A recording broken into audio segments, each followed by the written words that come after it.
ہمارے بہت سے لوگ ایسے ہیں جن کو دارالعلوم دیوبند کا پتہ ہی نہیں، اور نفرت ہے، کون دیوبندی ہو بابی، تم کون ہو دیوبندی، تو سارے پیران نہیں مندے۔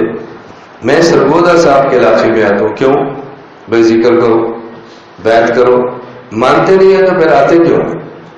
فرق کیا ہے؟ میں کہتا ہوں کہ آپ آؤ، اپنی خواتین کو نہ لاؤ، ان کو چاہیے کہ پیروں سے بھی پردہ کرے۔ آپ کہتے ہیں کیسا پیر ہے یہ، کیسا پیر ہے؟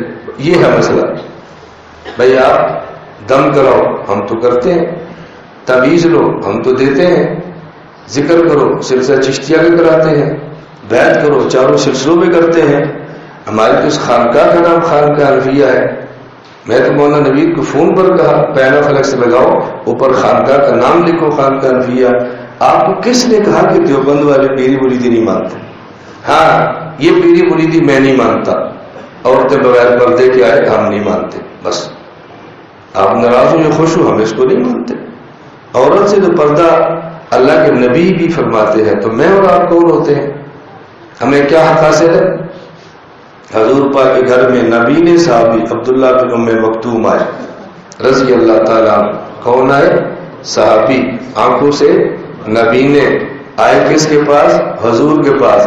گھر میں حضور کی بیویاں ہیں، اس صحابی کی مائیں۔ آپ نے فرمایا احتجبا عنہ، اس سے پردہ کرو۔ کہ یا رسول اللہ الیس و اعمی، وہ نبینا نہیں ہے؟ فرمایا افعمیاوان انتما، تم بھی نبی نہیں ہو، تم اس کو دیکھتی نہیں ہو؟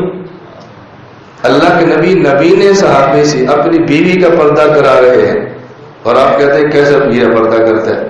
بھائی ہم بھی عورتوں کو سے الگ نہیں ہوں گے تو کون سمجھائے گا یہ مسئلے؟ فرق صرف اتنا ہی ہے، کیونکہ ہم وہ پیر نہیں ہیں۔ بھائی پچھلے سال مرید کون ہوا تھا، نوید لسٹ لاؤ، ان کی فہرست لاؤ، ان نے کیا ہدیہ دیا؟ ہم وہ پیر نہیں، اس لیے آپ کو پیری سمجھ نہیں آ رہی۔ پچھلے سال بھی آئے، بیعت ہو گئی، 900 ہدیہ مانگا، نہ آج مانگا نہ آئندہ مانگا۔ آپ پیر مجھے کب سمجھو گے؟ آپ کے لانے پھل کون سا ہوتا ہے؟ خرمانی 2 پیٹیاں لاؤ، آلو 4 پیٹیاں لاؤ۔ آپ کی کپڑے کی دکان ہے، 2 تھان کپڑے کے لاؤ، پتہ چلے بھی پیر صاحب آئے ہیں۔ اب آپ تب پیر صاحب سمجھیں گے نا، چلو اگلے اجتماع پہ یہ شروع کر دیتے ہیں، پھر خوش ہو، ہماری بھی گاڑی بھر جائے گی، تم بھی پیر صاحب سمجھ لو گے۔ ہم کہتے ہیں اللہ کے نبی کی سنت کو سمجھو، شریعت کو سمجھو۔